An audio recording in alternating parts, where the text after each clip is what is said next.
from them. And the point here is that the importance around well-being is not about technology, is not about understanding even the present moment. It's about understanding human life. What does it mean to be human? And older people have more experience around that, have really understood much better what is a human experience. And that is why intergenerational weaving, really getting those two perspectives, the perspective of a life that has already been lived in many years, and a life that is beginning, those two perspectives are crucial to really understand what is well-being. We cannot weave for well-being if there is not a deep reflection of what well-being means, to begin with in terms of human life, but also in terms of the life of other beings. And older people have more experience in both, in human life and also in the life of other beings. What does it mean, well-being? So it's got to do with the definition and the understanding, the deeper understanding of what well-being is. The second reason why intergenerational weaving is important for the well-being of people on the planet has to do with weaving in time. So it's not only about the understanding of what well-being is, but how do we weave in time this understanding? And the only way to weave understanding in time is through intergenerational weaving and learning. This is the way we acquire the knowledge that has been developed in the past. And regarding that, there is this very nice phrase that I want to really represents what I want to say, which is this quote from George Santayana, a Spanish philosopher: "Those who cannot remember the past are condemned to repeat it." And he wrote this in 1906. And the idea here is that if we cannot know the past, if we cannot remember it through the eyes of the other generations older than us, alive and dead, if we cannot see the past through them, then we do not know the past. And if we do not know the past, indeed, we are not going to learn from the past, and therefore we are going to repeat things that we could have not repeated if we had understood the past. So we need to learn from the past in order not to repeat things that we could have avoided. So this is the main point of Santayana, which is beautiful. It's a beautiful book, this, The Life of Reason, in that sense. But the other idea here that for me is very important is that when we cannot remember the past, we don't know where we are. We do not know where we are. And I perceive, working in an environmental university with young people, as many of you here, that many young people have the belief that this is the absolutely most horrible and worst time in ever. And I believe this is not so if we are to see our present moment in the context of the past. And some things are definitely worse, but many things are definitely much better. And even if we are far away from what we would, I believe many of us see as liberty and our full potential in consciousness, as example for us as humans, even if we're far away from that, we've come a long way. And it is, even if we have a lot of violence today, we do have less violence than we've had before, which is incredible because we still have a lot. So that doesn't mean that this is okay at all.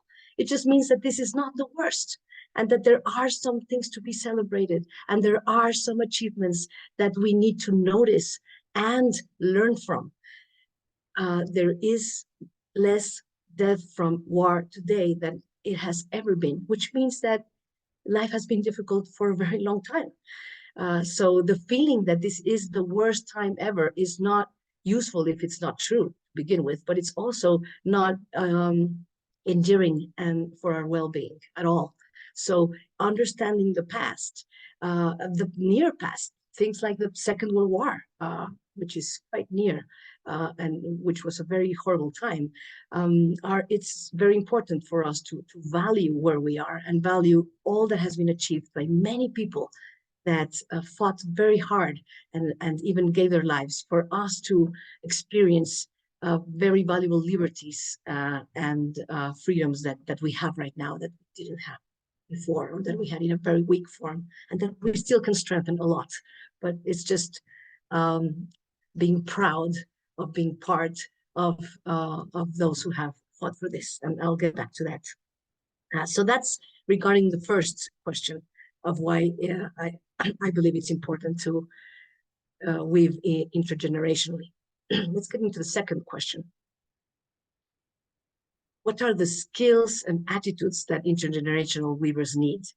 And I would say there that the two important skills and two important attitudes, of course, there are a lot of them, but I just chose two of each to make the point clearer.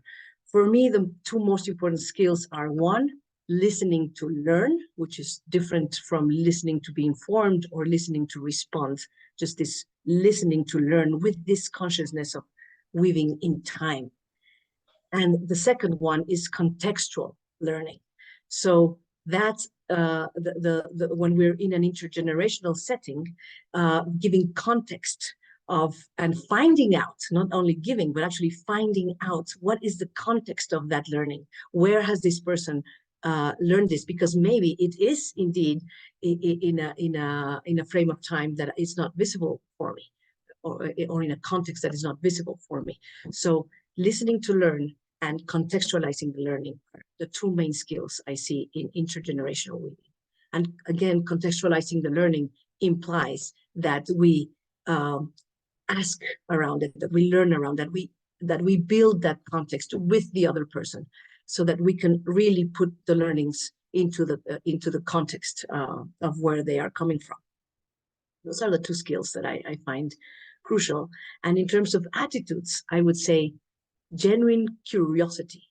And genuine curiosity arises from really appreciating the importance of learning from older people and from younger people. So now I'm just going to make a little bit more of emphasis on the other way around, because intergenerational weaving is not only from young people learning from older people, but also older people learning from younger people.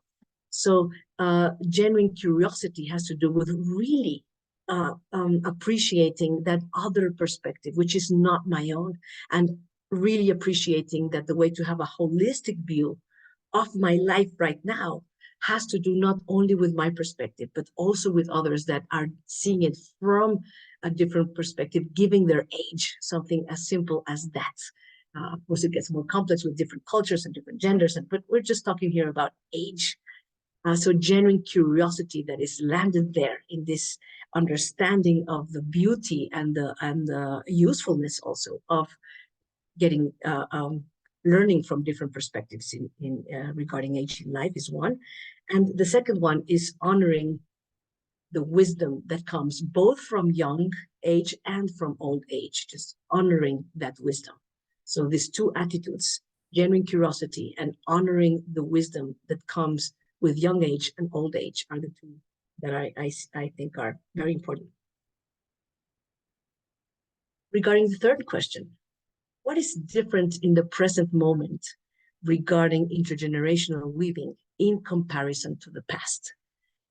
My view here is that in many cultures around the world, the structure where old and young people get to learn together has been weakened. For example, in Latin America, there used to be very strong cultural practices around listening to the grandparents, for example. And that meant grandparents listening to the grandchildren and spaces for that. Los abuelitos, no, we call it in Spanish, the elders, listening to the elders. And there was a lot of honor in listening to the elders. And the culture of listening to the elders, I feel around the world, in some places more, in some places less, of course. In some places, it's still super strong. So there's all sorts of examples. But in general, I would say this is weakening. The culture of listening to the elders, particularly because of this I said at the beginning, where there is this spread culture, or this culture spreading around the idea that old people don't know anything anymore, because life is so different now and it's changing so quickly, and they don't know a zit about technology and using computers, some of them, or platforms. And somehow it seems this is super important. And this is shadowing, putting this shadow over this other wisdom that has to do with life, that is not nothing to do with technology, for example, and what that represents. So the spaces for listening to elders have become, like I see some young people in different cultures, talking to the grandparents, so boring, it's like a boring thing to do, something that they have to be even pushed to, and vice versa. Some people saying like, I don't understand the young people, I don't even understand what they're saying. I don't, it's not interesting to me either.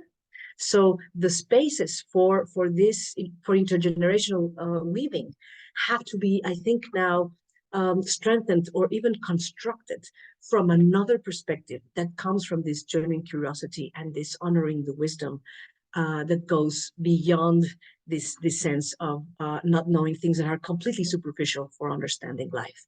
Technology is important and is useful, definitely quite superficial for understanding what is the meaning of life. And what does well-being really mean? And what does it mean to be a human in this planet? I think it's important that we understand that this has changed and that this is being weakened, so that we as weavers, or those of us interested in intergenerational weaving, start putting attention on how can we contribute to creating spaces, even cultural spaces, where this way of listening between ages is possible.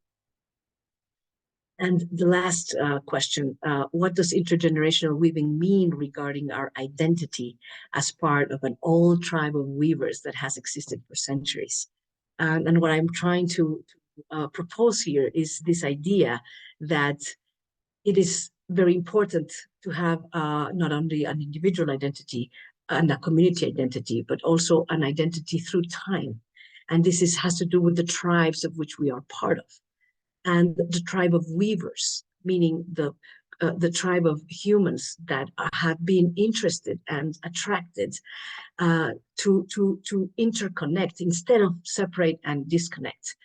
These humans, like us here, have existed always, always. It's a very old tribe. And this old tribe has achieved incredible things in terms of joining the disjointed, in terms of writing and singing and speaking about what is it to be interweaved between humans and with other species. So we are part of an old tribe. We are not alone. Again, I'm trying to circle back to this idea of feeling that this is the worst time and that we are alone, and instead gaining this other perspective of we are part of an old tribe of incredible fighters and weavers that have brought freedom and connections to our world, and that we can honor their work, but also feel the deep honor of being part of this tribe and feeding from that energy of this energy of this is my tribe. It's old tribe. I can learn from this tribe. I can read from people that are not here anymore and do intergenerational weaving with their writing, like reading Santayana. George Santayana is fantastic. Dead for a while, we can still talk to him. He wrote. So intergenerational weaving also has to do with weaving with the dead that have left their writings or their thoughts somehow for us to speak to them still. So these are the ideas I wanted to share with you all today. And rather than going now into questions and answers, I would love to form now some break rooms with maybe 5 people in each break room, if it's possible. And we cannot see all of you, so maybe the design is not going to be perfect, but the idea is that maybe some intergenerational conditions are in each group. So if that is the case, if you see that there is, there must be some age difference, maybe little, maybe big, but just really feel your perspective. Like, I am coming from the perspective of being a young person. I am coming from a perspective of being a middle-aged person. I am coming from the perspective of being an elder person. and what does it feel really, just standing from that perspective, and then just have a dialogue around what is now happening in your mind, in your heart, around these ideas that I shared regarding intergenerational weaving. So just share a bit, and if it's okay, Ila, I would like us to come back in 17 minutes. So 2 minutes for everybody just to get to your break room and say hello and that. And then you'll have 15 minutes to have a dialogue. And then we'll come back and share what happened there. Please, the point of the dialogue is to have a, just share your ideas right now. What are you thinking? What are you feeling around what I shared? And concentrate in intergenerational weaving. So that is the focus of the conversation. Intergenerational. I said well-being. I meant weaving. Intergenerational weaving.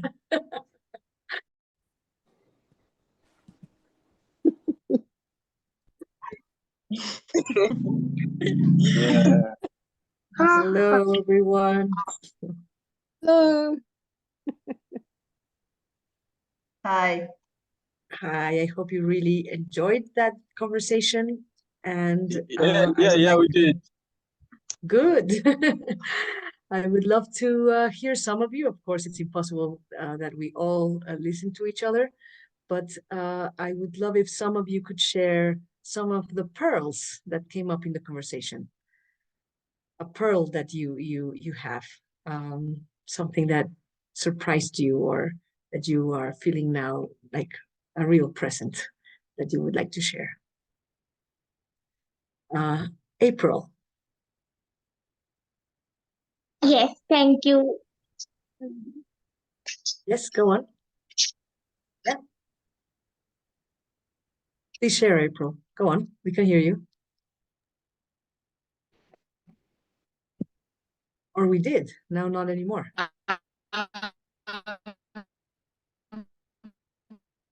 Oh, April, I think your connection has gone robotic. Maybe try. Thank you for the people in my room. Oh no. All right. All right. Hello, is this better? Yeah, yes. Great. Okay.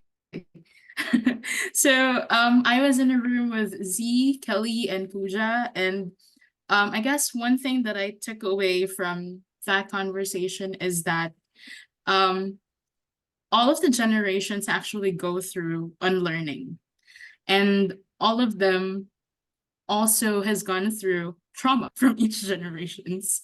But I guess it's just choosing what are the things that we could do better, what are the things that we should leave out of, and how would those affect the decisions that we make in our lives, and how we communicate with one another, and then how we move around in this world. So yeah, that's like the overall thought of our conversations. Thank you. Thank you, April. Thank you for sharing. Who else would like to share? You can raise your hand.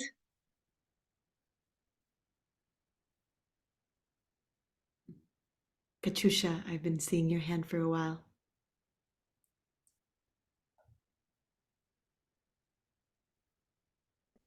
Thank you. So I was in a group where there was Grace, and she had a reflection which caught my attention. She was talked about, imagine you're in a room and you have so many questions and you actually have people to answer.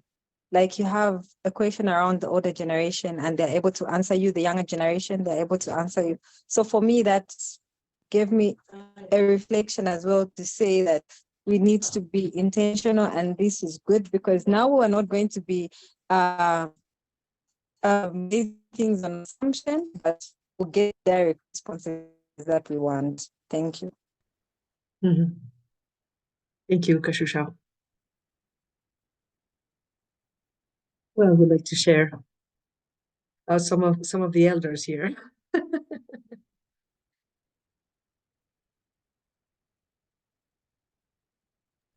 I also saw Nupur, you had your hand raised if you'd like to take another young voice there.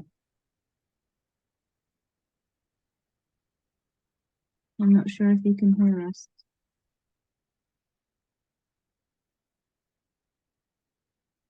We can come back to her. How about, I don't know, Kathleen or Richard? I'm curious about your perspective. We had a good conversation, but Nupur had her hand up, but then she took her hand down. Maybe she decided not to talk. And I don't know, it's hard for me. We had an old and young group of 24, 27, and 74, and I'm the old fogey. And it's like, I expressed my concern about with the rapidly accelerated pace of reality in today's world. I mean, it's probably hard enough for one generation to the next for the old folks to relate to the young folks, just because the world changes so fast and our lives are so different. And it's hard for people to relate to each other because they can't relate to their reality. And so how do we cultivate the grounds for loving and respectful relationships to where we'll actually take the time to listen to each other and hear each other, to where there's an opportunity to communicate. And what's happening with young people today, geez, when I was a teenager in the 60s, it was like, oh, so what about tradition, you know? So what about taking drugs and alcohol or having sex without marriage or wearing a short skirt or any of that? Who gave a hoot? You know what I mean? I'm going to do my thing. You can't say anything to me. And I see the consequences of that now, like 7 decades on, right? Or 6 decades. It's like, and I see the importance of continuity in relationship, and which is whether or not we like our families, but the family structure probably contributed to that continuity, where kids have a sense of boundaries. They have to learn the patience. If you don't like it, wait till you get out of it. You've got to grow up, and then you can go on your own. But right now, you're going to do it this way. Oh no, not at all. But I see kids running into real trouble. I see and the healthcare industry is right there with a diagnostic category and a prescription for drugs to deal with the misbehavior. You know, you're paranoid schizophrenic or you're attention deficit. And so here's a drug you can take, or you're manic depressive, and they're not addressing the issues that the children are dealing with at home, that their parents don't have time for them. And parents are out there working 3 jobs and going to school and not being able to do anything but barely get home and fix a meal and then go back to work. And they don't have time for their kids, you know, and then the kids are basically on their own. And where do they wind up? In the street, you know, their gang winds up being their family, you know. And then, and there's a new diagnostic category. I brought that to the girls in my group. It's called adolescent dementia. Have you, there's, yeah. And what that amounts to is these kids who grow up like at age 6, she's all cute and sexy and isn't that fun. And when she's 10 years old, she's like still kind of a little deeper into that vein. And by the time she's 15, she's just kind of like, huh? And there's girls in the background dressed for sex. And I'm going, this is where our younger generation is being taken. That's where, as hard as it is for me to listen to people like Marjorie Taylor Greene saying they're training these kids for sex. Well, it's true, because we're here to take care of that, you know, sexual energy that has no ground, because we've lost our roots in relationship. So how do we cultivate grounds where those roots can grow? That's my question, because it's a new family forming today. It's not just the blood family from one man, a king in his own castle, and mom takes care of business and the kids follow suit. It's like, we're out here, we're orphans. There are so many orphans in this world, and we find each other in these different places, but there's so many people who have no ground for relationship, for love and respect that gives us the willingness to listen to each other and hear each other, you know? Thank you, Kathleen. Thank you So, for your question. I think it's yeah. how can we do these roots? I think it's super important. And precisely, like having these conversations around these ideas from the perspective of, I mean, just what you said, I'm sure from from a younger perspective, it looks quite different. So I hope this small time we've been together today brings some desire to construct these spaces for these roots in a more profound way. Thank you very much. Somebody Yeah, else that would like to share? the kids need it. And Yeah. we the elders also, we also need it All badly, need very Yeah, badly. It's in Yeah, I service hear- of everyone. Thank you, Yeah. Kathleen. Thank you Somebody so else that much. would like to share parallel of a conversation? Yeah, sure. In my group, we talked about how we're all practicing intergenerational weaving.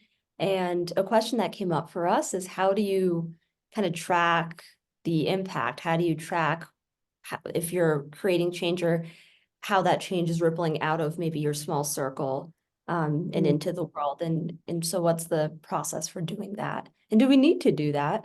Can we just maybe observe what's going on around us and then from that say, oh, I think something is changing, or do we need to track it? I don't know. So that's a question that came up for us.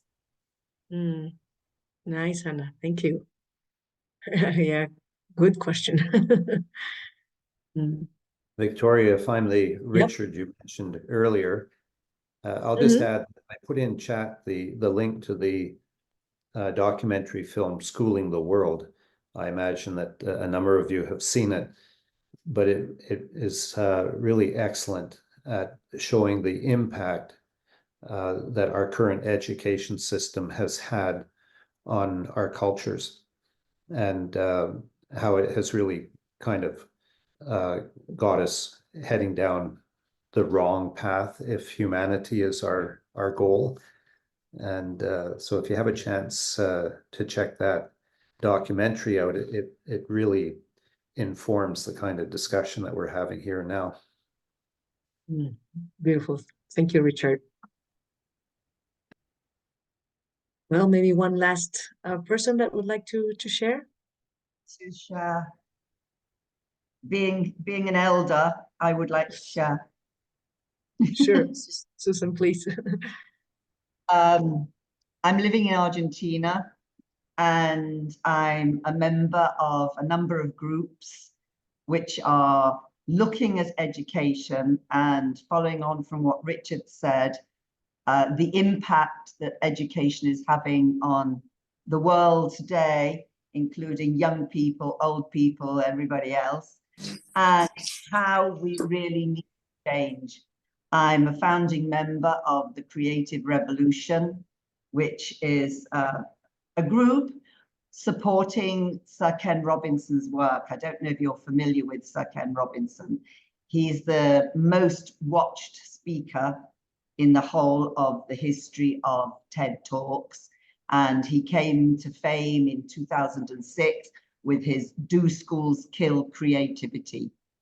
And being a dramatist who believes in improvisation for change, I believe that schools do kill creativity and they have to bear a great responsibility for what's happening to young people today. I think there are many brilliant young people about who are thinking people, who are caring people. All of you here today are that. And I think it's up to us elders, as you like to call me, I've never thought of it like that before, to really talk to the teachers first. I think if we don't talk to the teachers, nothing will change. And beyond talking to the teachers, I think we need to talk to the authorities. And I have been trying to do that for 50 years. Not many of them have listened to me, by the way, but some have. And I feel that I've been able to bring about a little bit of change in the places where I've worked, but it's been a hard slog. And I beg all people to talk to the teachers, talk to the authorities, talk to the organizers, because otherwise it will never change. Thank you, Susan. Change is hard. Indeed. Well, thank you, all of you, for giving yourselves the space for these conversations, for exploring with others. I hope that this conversation left you with a strengthened motivation around the value of creating spaces for intergenerational weaving, both maybe exploring a different perspective of what does it mean to, from genuine curiosity and honoring the knowledge of the young if you're an elder, or of the elder if you're young. So hopefully you feel the whim to go there and experiment very consciously. You know, what is it to really do this archaeology of excavating that other perspective from respecting the wisdom. So I hope this is helpful for you, and I loved reading from Asma U. I don't know exactly how to pronounce that, but it's lovely. It's your name, but what you wrote, I don't think I have ever enjoyed a breakout like today. I'm so glad. I'm so glad. And there's so many conversations that we could really enjoy if we really weaved our perspectives and worked with our prejudices. Prejudices like old people know nothing, or young people know nothing, or young people are all not interested in the values, and we've lost the values. You know, this is a very strong prejudice that elders, that we elders have, that our values have been lost, and that young people are lost. Maybe not. And that young people can do nothing to help us, which it's a prejudice. We also need to find our way in life as elders. So maybe just putting attention on what are our prejudices, what are things that we think about old people or about young people when we are in conversations, and how can we put those prejudices at least to test, at least. But be critical, identify your prejudices, be critical of them, throw them away if you can, and enjoy intergenerational weaving.